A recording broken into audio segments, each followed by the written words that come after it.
Good morning and welcome, Patriot News Hour. Joe and Jason, happy Friday, baby. Woo! Man, what a another crazy week. We got a great show for you. I'm just really quickly. Silver is over $59. Gold, 4,250.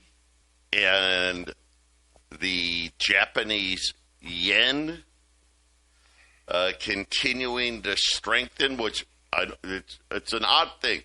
Not good, right? Not good. The yields continue to rise, but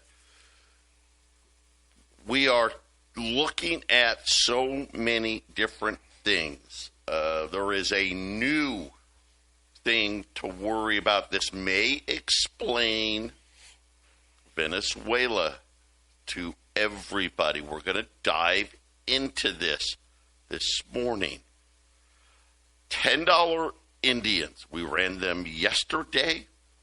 I'm literally not looking, right? I'm doing you know what? It's the holidays. I'm in a good mood. It's the exact same price today as it was yesterday, $2,225. I don't know in the 20-something years I've been doing this, if I've ever had like two $10 Indians is close to a $20 gold piece. Right now, the difference between the two is like $55, which is crazy. This is a huge sale opportunity. I want everybody out there to buy as many as they can. $10 Indians at $2,225.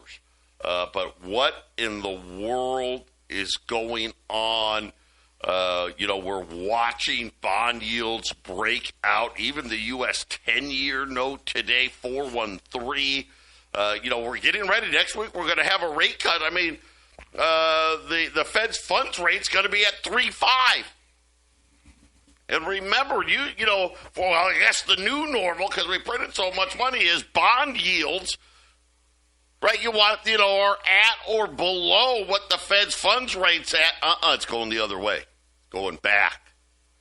But Venezuela, why are we doing it? I can't figure it out. Well, I think we're going to put the pieces of the puzzle together, and it's going to be something that, I just didn't see it. I didn't.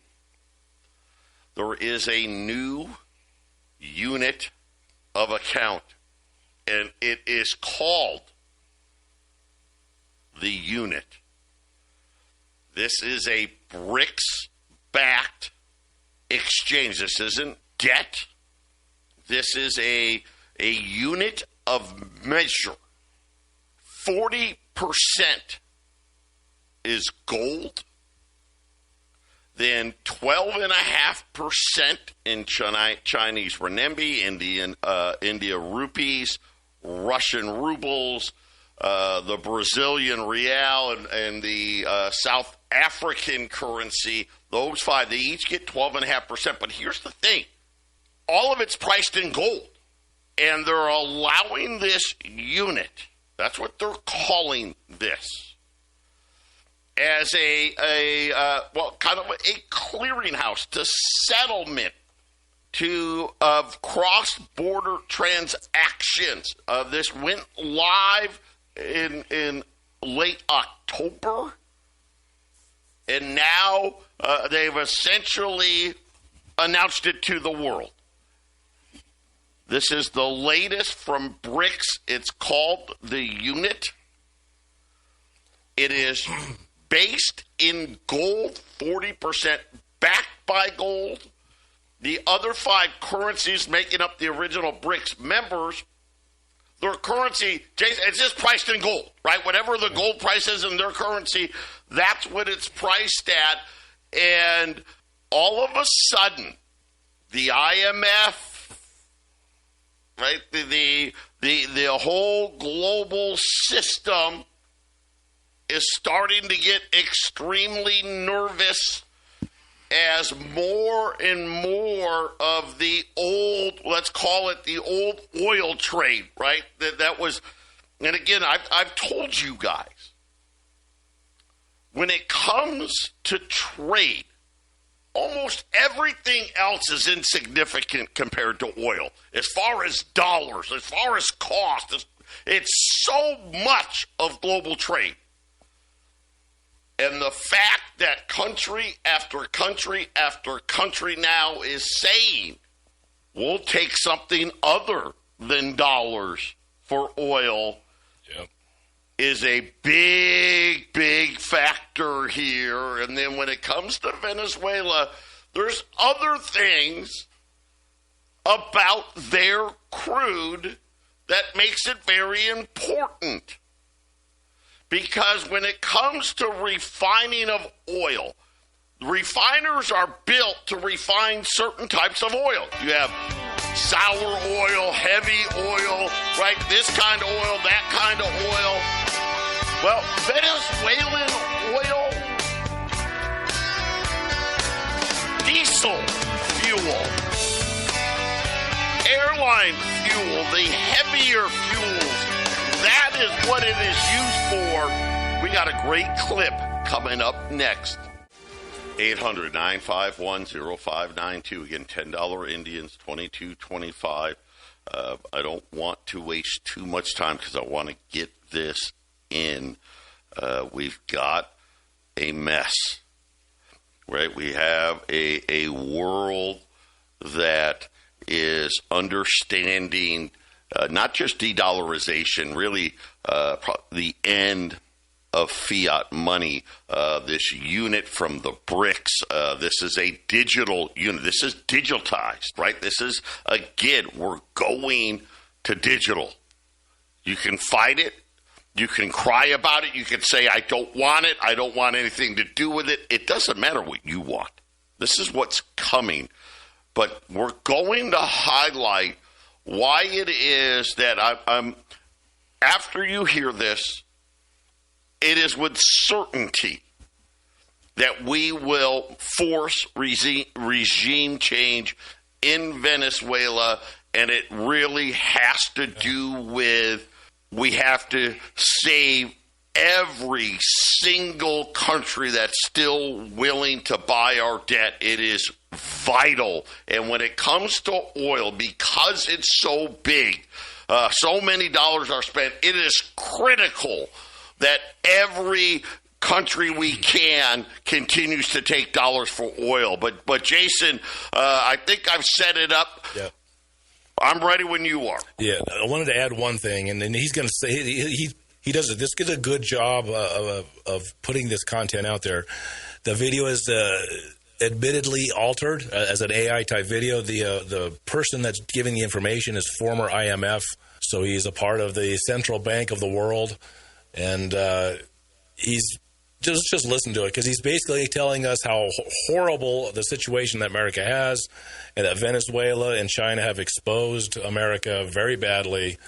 And I don't know if regime change is going to happen based off what this guy is saying. It sounds like there's only one other option. But Jack, go ahead. Let's get this rolling. There's a very old saying in geopolitics: you can be an empire or you can be a debtor, but you cannot be both. For 80 years, the United States defied this rule. They printed the money, and the world accepted it. They sanctioned their enemies, and the world obeyed. They were the masters of the universe, but this week, the master had to go begging. In Caracas, the United States is doing the unthinkable. After years of trying to destroy Nicolas Maduro, after seizing his planes, freezing his accounts, and putting a $15 million bounty on his head, Washington is suddenly desperate to make a deal. Why? Because the petrodollar is dying, and they need Venezuela's oil to save it. And in Washington, the new Treasury Secretary, Scott Bessent, is facing a nightmare. He needs to borrow $3 trillion this year just to keep the lights on, but his usual customers aren't buying. So he is forced to look across the ocean to the very country the U.S. calls its greatest enemy, China. Do you see the irony? The United States is currently waging an economic war against the two countries that it needs the most. I worked at the IMF for many years. I have seen this pattern before. When a superpower starts begging its enemies for resources, it is not a 4D chess move. It is a liquidation sale. Today we are going to look at the two desperate deals happening behind closed doors. The oil deal in Venezuela and the debt deal with China. Because if either of these deals fails, the American economy does not just recession, it stops. Let us start with the humiliation in Caracas. If you want to understand how weak the American empire has become, you do not need to look at the GDP numbers. You just need to look at who they are shaking hands with. 5 years ago, the United States declared that Nicolas Maduro was not the president of Venezuela. They recognized a man named Juan Guaido. They froze Venezuela's bank accounts. They seized their airplanes. They even put a $15 million bounty on Maduro's head like he was a cowboy outlaw in a Western movie. The goal was simple: collapse the Venezuelan economy, force a regime change, and take control of the world's largest oil reserves. So, what happened? Maduro is still there, but the American oil strategy is dead. You see, the United States made a catastrophic miscalculation. They assumed that if they sanctioned Venezuelan oil, the world would stop buying it. But the world is hungry. China continued to buy. India continued to buy. And here is the detail that keeps the U.S. Treasury awake at night. They did not pay in dollars. Venezuela became the first laboratory for a post-dollar oil market. They started selling their oil for Chinese yuan and increasingly for USDT crypto. By sanctioning them, the U.S. forced Venezuela to build a financial immune system. They proved to the world that you can sell oil without Washington's permission. And now the tables have turned. While the U.S. has plenty of oil in Texas, it is the wrong kind of oil. It is light sweet crude. But the massive American refineries in the Gulf Coast, they were built 50 years ago to process heavy sour crude. Without that heavy oil, the refineries choke. They cannot produce enough diesel. And if diesel runs out, the American supply chain stops. So we see the unthinkable. American diplomats are quietly going back to Caracas. They are issuing waivers to companies like Chevron to pump oil in Venezuela again. They are offering debt relief. They are essentially begging the man they tried to overthrow to please turn the pumps back on. This is not diplomacy. This is surrender. It proves that when push comes to shove, the United States needs the Global South's resources more than the Global South needs the United States' permission. But if the situation in Venezuela is embarrassing, the situation in Washington is absolutely terrifying. While the diplomats are begging for oil, the Treasury is begging for cash. This is where the new Treasury Secretary, Scott Bessent, finds himself in a trap. The American public thinks the Treasury Secretary's job is to manage the economy. It is not. His job is to be a salesman. Every single year, the U.S. government spends trillions more than it taxes. To fill that giant hole, they have to sell paper, U.S. Treasury bonds. For decades, this was the easiest job in the world. The entire planet lined up to buy American debt because it was considered risk-free. But this year, the math has broken. The United States needs to sell $3 trillion in new debt just to survive the next 12 months. And the question Mr. Bessent has to answer is, who is going to buy it? He looks at Japan, traditionally the biggest buyer. But Japan is in a currency crisis. They are not buying American debt. They are selling it to save their own yen. He looks at Europe. They are stagnant, fighting their own recession. He looks at the American banks. They are already stuffed full of government paper, sitting on unrealized losses. There is only one buyer left on the planet with deep enough pockets to bail out the United States, China. And this is the absolute comedy of the American position. On one hand, you have the politicians screaming about a trade war. You have threats of 60% tariffs. You have generals talking about conflict in the Pacific. But quietly behind closed doors, the Treasury Secretary has to pick up the red phone and call Beijing. He has to say, Please do not sell our bonds. In fact, please buy more. Because if China decides to stop buying, or worse, if they decide to liquidate the hundreds of billions of dollars of U.S. debt they already hold, the American system breaks. Interest rates in the U.S. would explode overnight. Mortgage rates would hit 10, 12, 15%. The stock market, which is addicted to cheap money, would collapse. The United States is currently trying to hold a gun to China's head, while China is holding the deed to the United States House. Mr. Bessent knows this. He is a hedge fund manager. He understands leverage. He knows that you cannot declare war on your own banker. So while the news channels talk about how tough the U.S. is being on China, the reality is the opposite. The U.S. is trapped. They need China to fund their deficit, and China knows it. They are watching Mr. Bessent sweat. They know that without their money, the American dream cannot pay its monthly mortgage. When you put these two stories together, Venezuela and China, you see the full picture of the collapse. For 50 years, the American superpower rested on two pillars. Pillar number one was the petrodollar. The deal was, we protect you and you price oil in dollars. That forced every country to hold dollars to buy energy. Venezuela has just proven that you can break that pillar and survive. Pillar number two was the hot treasury bond. The deal was, you give us your savings and we give you a safe return. China is now proving that the return is not safe, and the savings are being weaponized.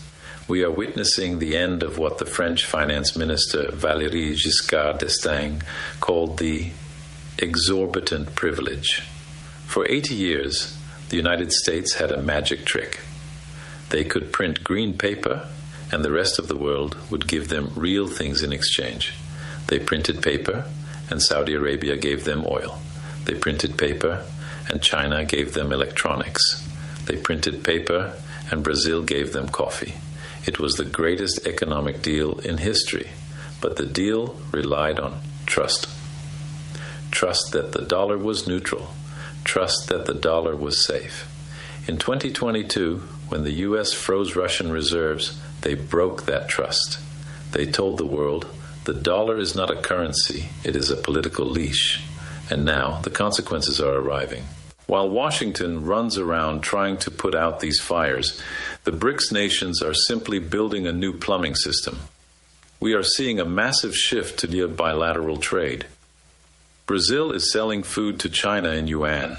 India is buying oil from Russia in rupees. We are settling our trades without touching the U.S. banking system. The R5 project, real, ruble, rupee, renminbi, rand, is moving from a theory to a necessity. We are not trying to destroy the dollar. The United States is doing a fine job of that by itself. We are simply building a lifeboat. The United States is entering a new phase. I call it the imperial liquidation. They are forced to make deals they hate. They have to tolerate Maduro. They have to tolerate a strong China, not because they have become nicer, but because they have become poorer. The U.S. is not invited to the new table, and for the first time in history, they cannot afford to buy their way in. So, what happens next? The United States government will likely try to save face. They will call the New Deal with Venezuela a humanitarian gesture. They will call the begging mission to China strategic macroeconomic cooperation. But do not be fooled by the headlines. The reality is that the U.S. economy is cornered. They have run out of leverage. When you are an empire, you dictate terms. When you are a debtor, you accept terms. And right now, Washington is accepting terms from the very people it tried to destroy. The United States will eventually have to make a choice between two devastations. They can either default us on their debt, tell the world we cannot pay, which would bankrupt the global financial system instantly, or they can inflate their way out. They can print the money they cannot borrow. They can devalue the dollar to make their massive debt pile seem smaller. History tells us they will choose inflation. It is the politician's way out. It is the slow death. For you, the regular citizen, whether you are watching this in America, in Europe, or in Brazil, this means the price of saving the American empire will be paid by your savings. Your groceries will get more expensive. Your energy bills will rise. This is the tax of the falling hegemon. But there is an alternative. The world is not ending. It is just changing management. The rise of the multipolar world, led by the BRICS, is not a threat to be feared. It is a return to balance. It is a return to sanity. It is a return to an economy based on real resources, not weaponized paper. The unthinkable deals you saw in the news this week are just the beginning. The era of the dollar is closing. The era of the real economy is beginning. My advice to you is simple. Do not listen to what the U.S. politicians say. Watch who they are shaking hands with, because while they talk about strength, they are shaking hands with the people who hold their debt and their oil. The transition has already happened. The world just hasn't realized it yet. Good timing. That was the end of the video, Joe. We could talk about it on the other side. Yes, we're back here, Joe and Jason, on this Friday, and listening to former IMF officials talking about, what's been happening. We've been really, this isn't new news for anybody that listens here, right? We've been telling you it is quite simply the debasement of fiat money and the allies of the United States that go with it, right? Japan, Europe, Britain, right? And we sit here and think about Venezuela and who really holds the cards, right? And we want to believe that we do. And the reality is very simple. We no longer hold the cards. Is it in China's best interest to do it how they've been doing it, which is gradually? Of course it is. Of course it is. But we've entered into this phase where our other allies that we could rely upon, Europe, Japan, right? They're in trouble just like we're in trouble. Listen, and let's face it, it's not like China's got some great debt market going on there. They don't either. But now we have the unit, which, listen, this has been talked about for a long time. Right? We were waiting. God, there's going to be some kind of gold back, and it's going to come out of BRICS. Right? We've talked about it. Oh, well, is it going to happen? Not going to happen. It's happened. Venezuela has crude that the United States needs. And here's the problem. We can't get it out of Texas. We can't get it out of North Dakota or South Dakota because it's the wrong kind. Now, there is crude, the oil sands crude in Canada, but that's really difficult to deal with. And, right, the pipeline and all this and getting it there is a problem. Not as big a source either. Right. Venezuela has it. Heck, remember, Sicko, they used to own the refineries back in the day, right? That was how it was. Until 1999, we got all the Venezuelan oil we wanted because the big American oil companies ran the oil in that country. And Chavez said, hey, we want a bigger piece of this pie. Why are you guys getting so rich off of our backs? And they turned their back, and unfortunately for America, there was other enemies that needed to be dealt with, and Venezuela couldn't be taken down.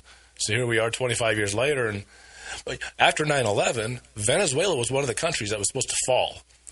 Okay, it was supposed to be Iran, Iraq, Afghanistan, Syria, Libya, and Venezuela was one of them, and they failed. And the people in that country just happened to be patriotic enough to follow that leadership, and it's a problem. And Trump thought he had it fixed the first time around. They staged a coup, right, Joe? They economic sabotage, and it didn't work. So what will happen? And the gentleman on the video, I think, made it pretty clear.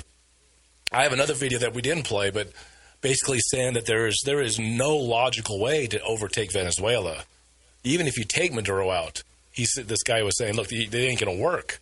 You have to have occupation, and America doesn't have the ability to do what they did in Iraq in Venezuela right now. And Venezuela's big. That's another thing. Well, that's a huge country. Listen, it's a problem. Yes, we could say, it's about oil, and it is, but really it's about debt. Yep. That's what it's about. They have a certain type of oil we need, number one, but it wasn't supposed to work this way. The sanctions on Venezuela, on Iran, on Russia was supposed to make it impossible. I don't know if you saw the headline. India and Russia are talking about unlimited supply of energy coming from Russia again. I thought, wait. No, but Trump had a meeting with India, and India said, we're going to stop buying Russian oil. And the second they flew home, they're like, well, wait a minute. That math doesn't work. Here's our refiners. This is the type of oil we need. We've got 1 billion plus people. And guess what? This is the country that has the oil that we need. We are going to buy it from them.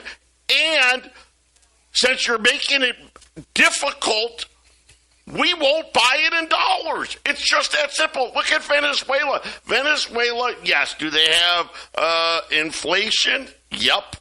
Did they have it where a $20 gold piece could buy you a house in Venezuela? Yup. But guess what? By and large, Venezuela has now survived. And dare we say they were, I don't want to say they were thriving, but they got through the worst of it, Jason. Well, what's funny is in 2021, 2022, we had this inflation going on in America, remember? All that printing of the money. And what did the Biden administration, what was Biden told to do? He struck a deal with Venezuela to start buying their oil, remember? And the inflation subsided. That shows you how important pegging your currency to energy, what it can do for your economy. So China's got to be just excited to have yuans buying oil and pegging yuans to oil. And then Tether. Look at Venezuela taking Tether and buying oil with Tether. I'm going to tell you right now. Selling. Tether. That's a great example. Why would they do this? Of course, we talk about, hey, be diversified, right? They don't want to hold all of those treasuries. Remember the S&P earlier, the rating agency S&P. Oh, well, they're weak as far as a peg to the dollar. And they're like, what are you talking about? We got $7 billion more than what we need. We got plenty of money. Right? We got so much money. Well, gold can fall 30% and Bitcoin can fall, 50%. Then there's a problem. Tether's probably going, what are you talking about? Right? Are you not watching what China's doing? And now we find out it's actually official. The unit is here. 800-951-0592. Very, very simple what is happening. I don't know that there's a way out. That's the part that makes it difficult. Because the amount of money that we need to roll over, it's staggering. And we've reached the point we didn't know where it was. I'll be honest. I thought 10 trillion. 20 20 trillion max, right? Come to find out, it's about 40 trillion, right? I mean, that was the number that the rest of the world said, okay. And remember the weaponization of it. And why did we weaponize? And maybe the weaponizing makes more sense now. We weaponized out of fear, out of weakness, not out of strength. That's why we weaponized. As the gentleman said in the video, one can be a superpower or one can be a debtor, but you can't be both at the same time. Listen, Iran has oil. Iraq has oil. Venezuela has oil. Russia has oil. Why does nobody care about North Korea? Right? Because North Korea doesn't got oil. They got a lot of conventional weapons to blow things up. That's what right, but they don't got any oil. They got attitude, but they don't have oil. Right? Yeah, they got a lot. Yeah, that's right. Yeah, they got a lot of spirit. They just don't have anything we need. And like I said, I wish I was better and had a better vocabulary, and paid more attention, and read the dictionary from cover to cover and knew what all the fancy words meant. I don't know how to tell you how oil is literally the only commodity that really matters when it comes to buying stuff. And as long as everyone, listen, the whole world could stop buying soybeans in dollars. The whole world could stop buying copper and silver and gold in dollars, and it'd be fine. They'd stop buying wheat, corn, you name it. It'd be fine. It'd suck a little bit, but But not oil. But not oil. That is the one thing that cannot be. 80% of the Allied and European energy from oil was coming from Venezuela. During World War II, England, France, the Allied countries of Europe, 80% of their oil was coming from Venezuela. That was World War II. Yeah. And it's still there, and it's still important. And it was great because Venezuela was they were with the world system. I keep talking about this world system. Venezuela broke away. They became an enemy, but they became an enemy that was really difficult to deal with because there was just too many, right, Joe? Saddam Hussein, and you had the Assad family, and you had Muammar Gaddafi, and there was a lot of guys, showing the cracks of Libya, the world system, right? Libya had oil, right? I mean, right? Great. I forgot about them. Yeah, and China and America and Russia, they're all in the same world system. But those that run the world, if they run the Democrats and they run the Republicans, what makes you think they don't run America and they don't run China? If you're a huge, important player on the world scene, you don't care if China is doing great and America is not. You're financially running both of those systems. Let them, ingenuity. Let these guys figure out how to run around and move the numbers. As long as we control and make the decisions on how it actually runs. So it's going to change. We have people, Jason, texting in wanting to know where to get this clip from. This clip is called the unthinkable, quote unquote unthinkable deal the U.S. just offered China and Venezuela. It came out less than 2 days ago. It's on YouTube. I don't know this is definitely somebody that wanted to stay anonymous. So it is when you watch the video, the guy is not looking completely normal. It's a good AI video, but this IMF employee obviously does not want to be identified, but almost 1 million views in less than 2 days. So they got it out in front of the right audience, didn't they? Yep. The unthinkable deal the U.S. just offered China and Venezuela, and it's on YouTube. So there you go. I've heard that Maduro had asked for $200 million to leave, and the United States said no. Trump offered the news that I heard. The other way around. Trump was offering, we will send you to any country you want. And I don't know what's going on in these conversations. Whatever we're being told in the news is completely opposite. Because after that little conversation, not only did Maduro not leave the country and take the little offer, he did a little dance in public. He went into public wherever he was at and started doing a little dance. That's what Maduro was doing after Trump's like, we need to remove you from power and we'll let you go. You just need to go away. And Maduro's dancing.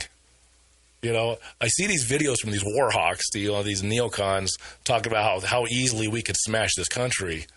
People better give it a break. Look Iraq should not have taken the time that it took to demoralize and take down regime change.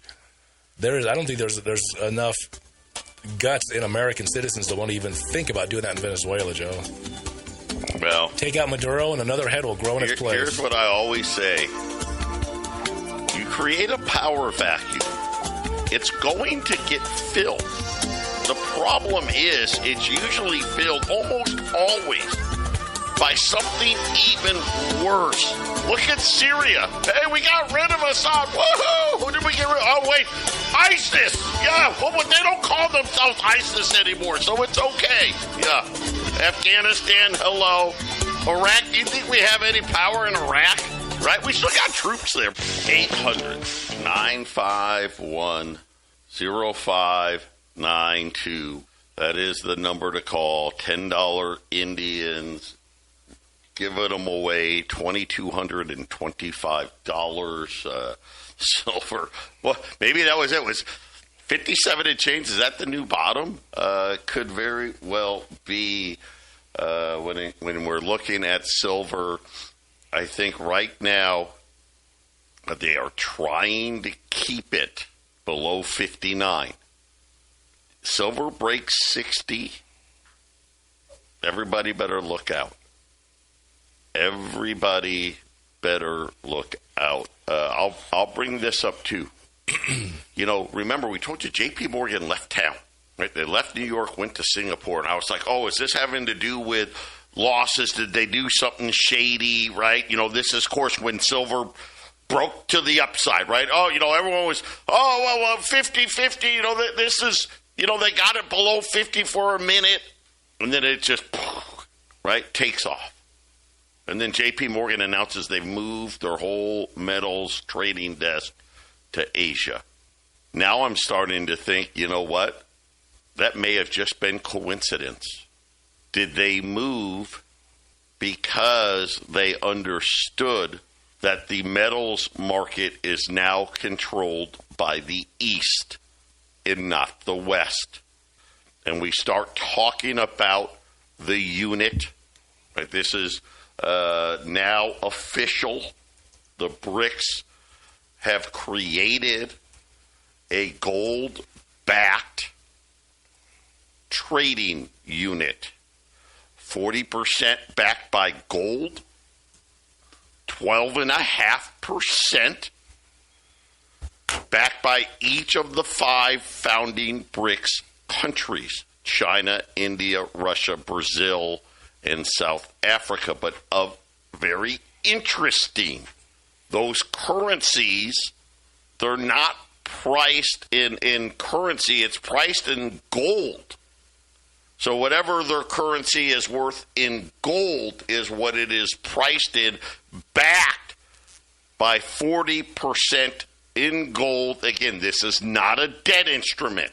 In other words, this is a payment instrument that the whole world can start using. And essentially, it is the digitalization of gold. I mean, that's literally what it is. It's funny. Texas, guess what we've got? We've digitalized $2 million worth of gold. It's actually now worth like, what? I don't know, 2.2, 2.3 million. The digitalization of assets. And now countries around the world can say, if I've got to buy something from one of these BRICS nations or sell something from one of these BRICS nations, I don't have to buy dollars. I could just buy units. It's like backed by gold. And then I can use those digital units to buy and sell stuff. Looking awfully attractive. Be your own central bank.